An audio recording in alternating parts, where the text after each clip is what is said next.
Let's talk about the factors you can weigh when you're choosing a live webinar provider. And the first thing I'm going to do is I'm going to go over the features, and then following that I will actually give you a list of webinar providers and a rundown of how I think they really meet the needs of the market. And first of all, you can go to any of those providers and take a look at the presentations. Try to be a participant in a webinar that any of these folks are doing. So when you have an opportunity to be an attendee, look at the webinar from the viewpoint of an attendee and see how it feels. How easy is it to interact? How easy is it to sign up for a webinar? How easy is it to collect materials that people share at a webinar? How reliable are the alerts? How reliable are the delivery systems? And if you have a real good feeling about a particular type of a platform, that's going to give you a clue about something that will be easy to work with as a presenter and something that will position you as a professional when you start doing webinars. Ask to see a demo, and ask actually to be able to participate in a demonstration as a presenter. There should be some type of facility at all of these platforms that let you take the controls before you make a commitment to actually purchase the platform. Take a look at the Q&As. If there's a forum on the platform, see what other people are saying, see what types of questions people are asking. When you measure the questions, see how responsive the community moderators are to the questions in the forum. And if you have questions there yourself, ask them. If you ask a question, see how long it takes for people to get back to you, whether that is in a forum or with email. That's very, very important. Online collaboration is important. There are different levels of online collaboration with webinars. The most popular type of collaborative activity is sharing control, passing the mouse back and forth between presenters, having an organizer who can make another person an organizer, being able to share controls, and being able to move from one computer to another to different desktop applications. If that is a very, very important thing for you to be able to do, then that is something that you want to take a look at and try and engage somebody within your sphere or within your team to work with you and check it out. Price, of course, price is going to be very, very important. And everybody has to take a look at your budget. What is your budget? And how is this number reflected? You may not have a number, a line item on your budget right now for webinars, but if you have a line in your budget for marketing and advertising, then this can easily fall within that. So see what your budget is. Are you budgeting your lead generation in terms of cost per lead? Do you have an overall number? What does that look like and how does that relate? Take a look at that. What is the return on investment? When you're looking at the platforms, a good question to ask is about training. Is the training included with your purchase? Is there some level of one-on-one training or group training, or is all of the training online? And if you need help, what can you do about that to get the extra help? That's a very, very good question to ask any of the webinar providers. And is it scalable? You may start with a very, very small platform, let's just take a look at GoToWebinar as an example. If you start with their GoToMeeting platform that may give you 25 seats, you may be very, very happy, and you may go for a long time. You may work for a long time with very, very small groups, and that may be absolutely fine. But if your audience grows, if your business grows, if you need something that's scalable, that you can expand, how does that work? Take a look and ask your webinar provider, exactly how that works in your business, and what the prices are that are attached to additional seats.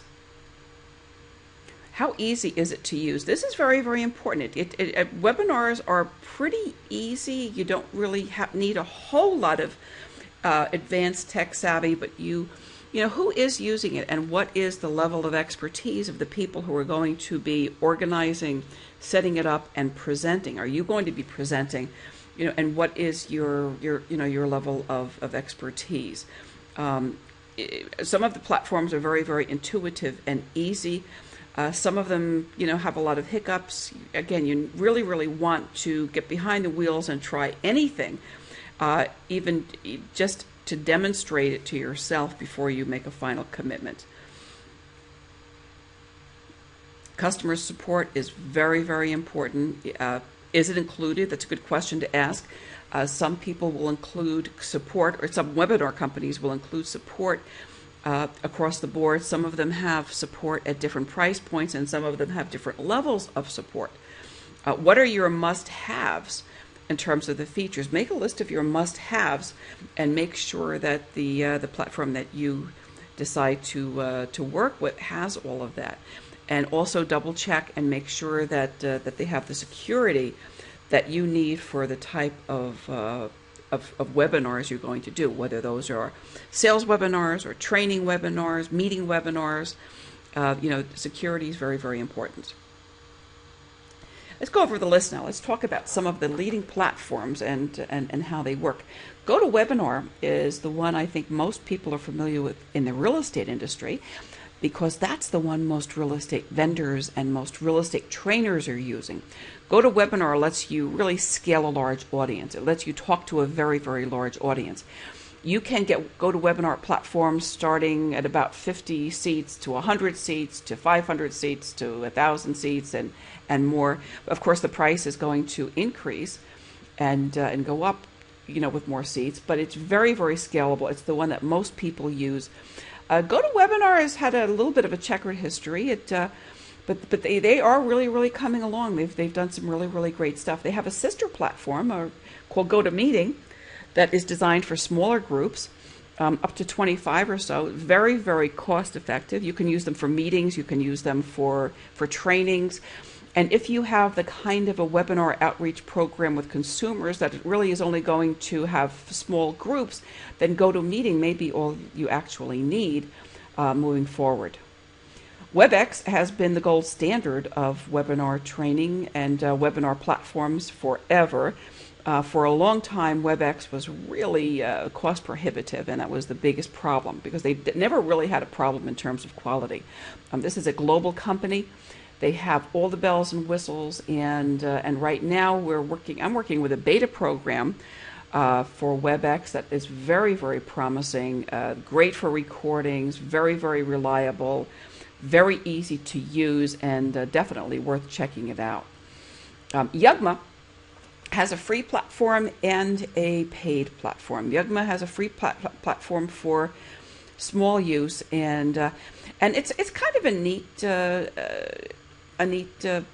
tool. The problem I had for a long time really was reliability.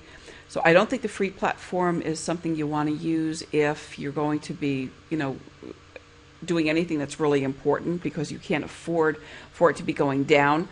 I found reliability not to be a good issue. The other problem with Yugma was the recording. They really haven't evolved with their recording. However, it is neat. They also have a very, very nice interface with Skype, and you might want to check it out just for the heck of it. They've been around for a long time.